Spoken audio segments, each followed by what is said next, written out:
All right, so I took a lot longer than I thought I would to get this figure. This figure came out a while ago, probably a year ago at this point. And this is the Link from the Tears of the Kingdom Legend of Zelda video game from the Switch. And I was super excited for this figure when they got announced and when the pre-orders went up. I pre-ordered it and everything, but for whatever reason, I left it in my pile of loot for the longest time. I wasn't really in a rush to get it.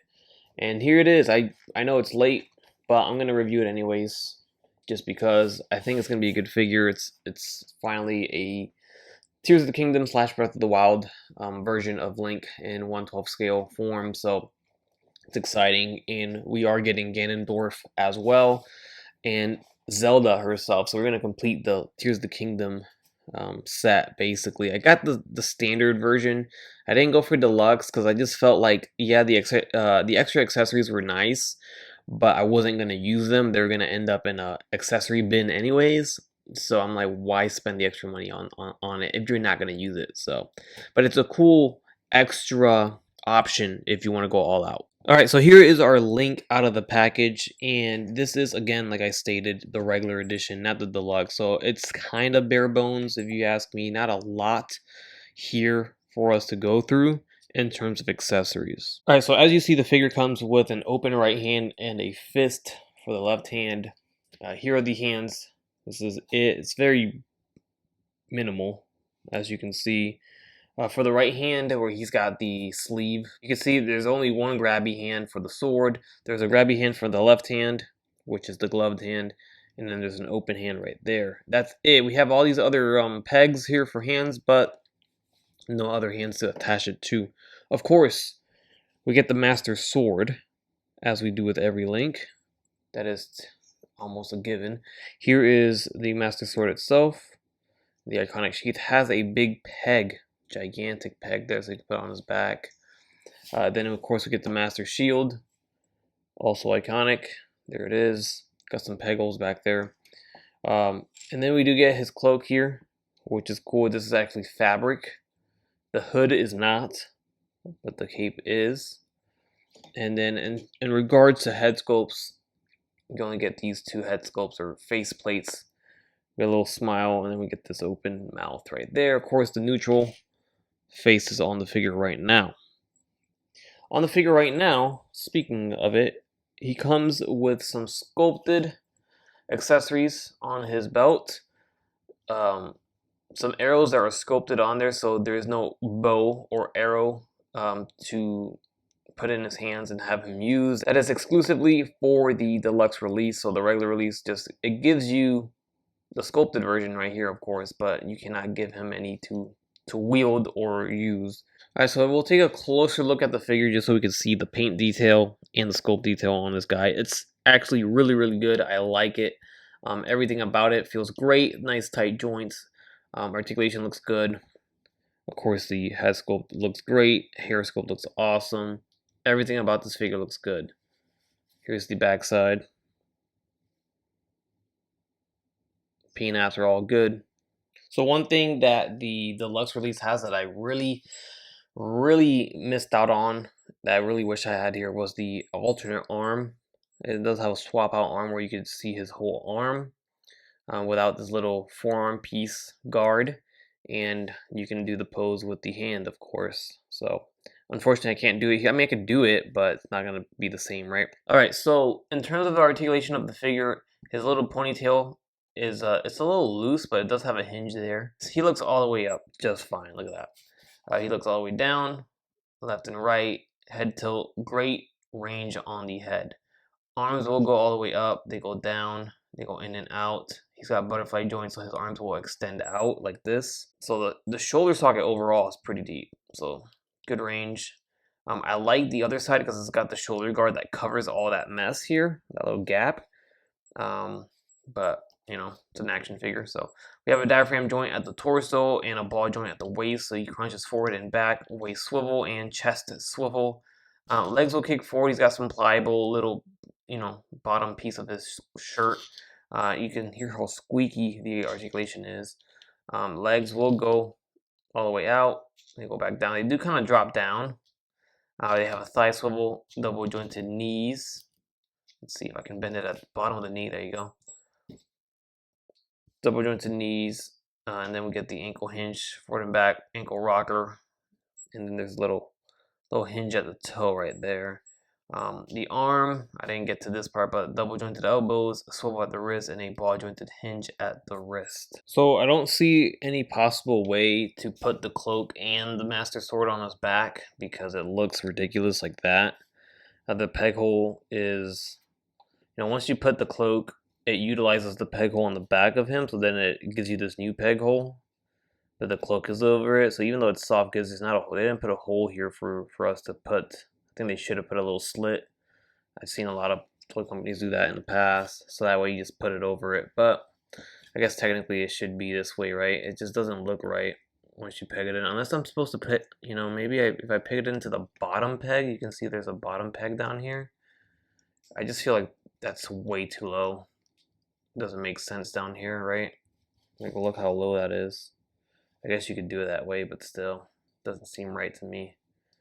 So it's like you gotta choose your poison here. But with the cloak, it looks really good. Like, I like the cloak on him, the hoodie draped down behind him, and that's where the ponytail comes into play with the hinge there.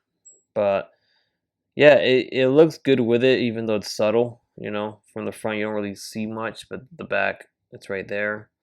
So it's up to you, but if you really want the Master Sword attached or the sheath attached, you're gonna have to probably remove that cloak so it could look a little bit better. Actually, now that I look at it, I think I'm mistaken. I think if you remove this plastic piece that's holding the cloak in, it's a big old peg, so let me remove that. And instead of using that, I utilize the sword, right? That should work. That's probably what you're meant to do. If I do it this way, no, never mind. I guess you could do this. Doesn't look great. I don't like that, but you can kind of get away with it if you want to put it all at once. You don't really see it from the front, but that's a better alternative, I guess. Ultimately, though, the best way to display the Master Sword on his back is without the cloak, unfortunately, because that looks a lot better, and you don't have a weird cloak just kind of sticking up. So you sacrifice the cloak. Unless you want to drill a hole in this thing, you can. I guess you could do that, but that's up to you. Alright, so there he is with the Master Sword in hand and the shield in hand. And he looks great. He does look good with everything on him. The sheath is in his back or on his back. So overall, he's fully decked out aside from the cloak. So I'm highly, highly considering doing what I said, like, cutting a little line in the middle of the cloak, but then I'll be messing up the design, so I don't know if I really want to do that, I just feel like I really want the cloak on there because he really used that in the game quite a bit, but I get a little iffy when it comes to like kit bashing or cutting or breaking figures like that. Not breaking it, but you know what I mean. I'm modifying it to the point where I'm cutting the fabric. I don't know. I'll see if I do that or not. But overall, he looks great without it still. And I really can't complain. This is a fantastic figure. All right, so let me actually show you this comparison here. It's going to be a little crazy, but we're comparing essentially an $80 figure next to a $10 figure. Here is the Jakks Pacific Link. And this figure's $10. I don't think it's any more than that. Maybe $12 possibly, but it's very cheap considering other figures on the market. He's smaller, as you can see. He doesn't have the Master Sword. It's a very plain sword. And he is wearing his Breath of the Wild outfit, not Tears of the Kingdom. This is the Breath of the Wild version. With that being said, though, the $10 Link is a pretty damn good looking figure, if you ask me, for $10. I mean, it makes sense. But look at him. He looks pretty good. He even has toe hinges. It's pretty crazy. So for $10, this is a great figure. Honestly, it's awesome. Go get it. It's at Walmart. It's easy to find. But if you wanna up your game, obviously the Figma is gonna be much better. You're paying for that. It costs so much more.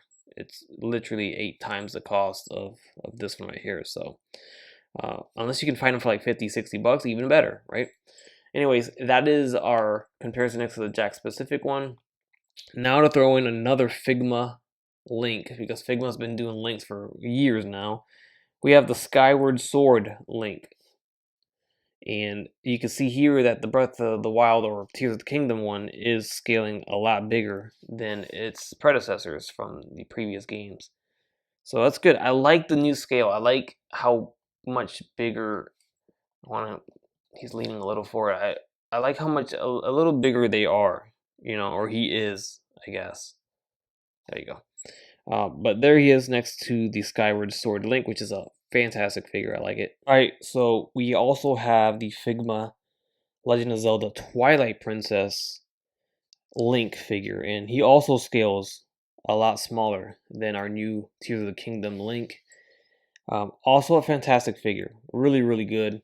It's an older release, of course, but it's great. It's really good. I love how Figma has represented almost every Legend of Zelda game in a way. They've obviously missed a few. They haven't done them all, but the main ones they definitely have been hitting.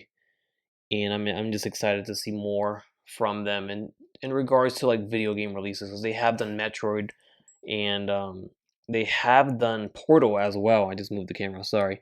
So they've done gaming figures in the past, and they do a good job with it. Figma's even gone out and done the Link figure from the Legend of Zelda: A Link Between Worlds.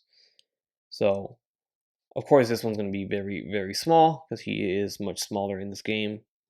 But I love it. I have them all so far. Couldn't be happier. In regards to Link, I don't have Zelda from Twilight Princess that they released a while ago. Unless they re-release that, I don't think I ever will. But I definitely am getting the Zelda from Tears of the Kingdom that they have on pre-order right now. So, strangely enough, I did review Ganondorf first before this Link, and he's probably going to be a little out of frame. So I'll throw him in here again. Let's get Link a little further back. And you can see how Ganon does tower over Link, which he should. Pretty good. Let me know your thoughts on the scale. I feel like maybe Ganon should be a little bit bigger, but overall, I don't think it's too bad. So let me know what you guys think. These two figures look great together. And we're only missing Zelda at this point. So, alright, you guys, that's going to do it for this review of the Max Factory Good Smile Company Legend of Zelda Tears of the Kingdom Link figure. Again, a little late to the party on this, but we're having the party anyways, and this figure is fantastic. I'm surprised it's still available. They must have made plenty of him because in the past, the Zelda figures had sold out instantly for Figma. So I think they definitely produced a lot more this time, which is good. It's good.